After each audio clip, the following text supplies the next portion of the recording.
Let's say you want to design a protective case for an outdoor security camera. What criteria might you use to choose materials for that case? Well, if you're going to have a case that's going to protect a camera, it's got to be waterproof. You want it to be transparent, and transparent, you want it to be as transparent as possible, even if it's being rained on or if it gets dirty. You want it to be, you want some kind of compromise between being rigid and being flexible. You want the camera to be able to be put in that case easily. So you want it to be somewhat flexible, but you want it to be um, protective. You want it to be able to protect the camera against maybe some small impacts. And you want it to be scratch resistant because if it gets a lot of scratches, the camera won't be able to see through it anymore.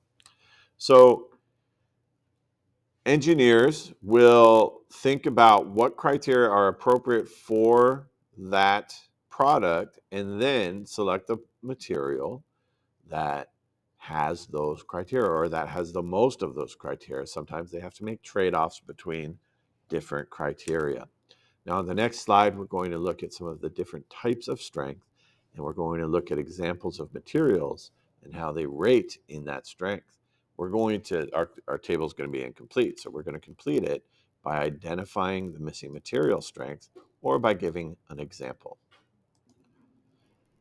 Our first example, and we're going to have to give a strength consideration for this, is a foam uh, a foam ball compresses when squeezed and becomes round again when released. Think like a Nerf ball or even a softer foam ball. A table tennis ball remains crushed when stepped on. Plastic that's a ping pong ball remains crushed when stepped on. So if we think about what are the strength considerations here, the strength consideration there is elasticity. Okay, the foam ball has a high degree of elasticity, returns to its original shape, and the table tennis ball has a low elasticity. It does not return to its original state or its original shape. Now, brittleness is another term that we can use that relates to strength. Brittleness is a tendency to break easily under strength. So, what is something with a high level of brittleness? It's pencil lead, right? Sometimes, even when you're writing with a mechanical pencil or even a regular pencil, it'll break. Low, low, or high brittleness. High brittleness. Glass. Glass, if you hit it with a hard object, will shatter. Human bone, okay, human bone you might not think of as brittle, but it doesn't bend very far before it breaks. Hopefully, I mean, we don't like human bone to break, but it doesn't bend very well either. And then ceramics break under stress. Something that has a low brittleness is steel.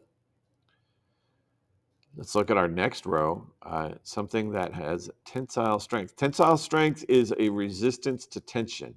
So something with high tensile strength is steel, piano wire, spider silk, Kevlar. All of those things can resist breaking if you try to pull them apart.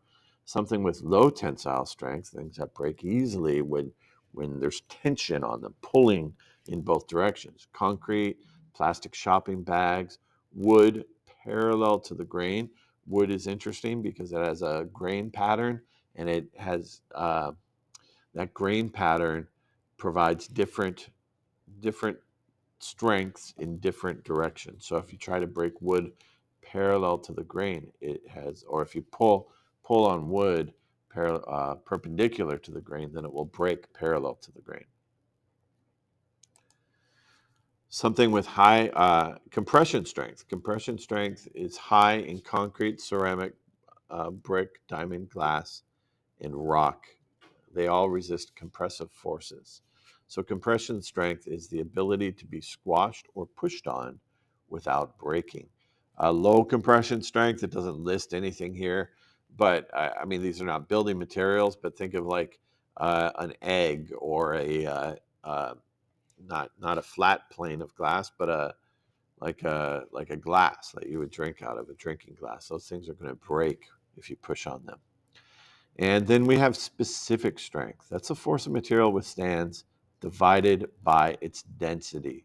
So it's how strong it is, how much force it can withstand, um, based on its density. So it's an interesting metric.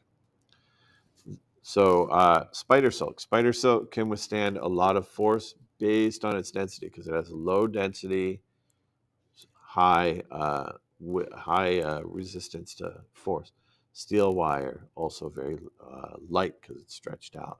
Well, I guess it's not. I guess its density is not low, but carbon fiber is probably a better example there. Very lightweight but strong. Kevlar, titanium alloys, aluminum alloys, things that have low specific strengths are concrete, rubber, and foam. Concrete is strong, but it's very heavy for that amount of strength.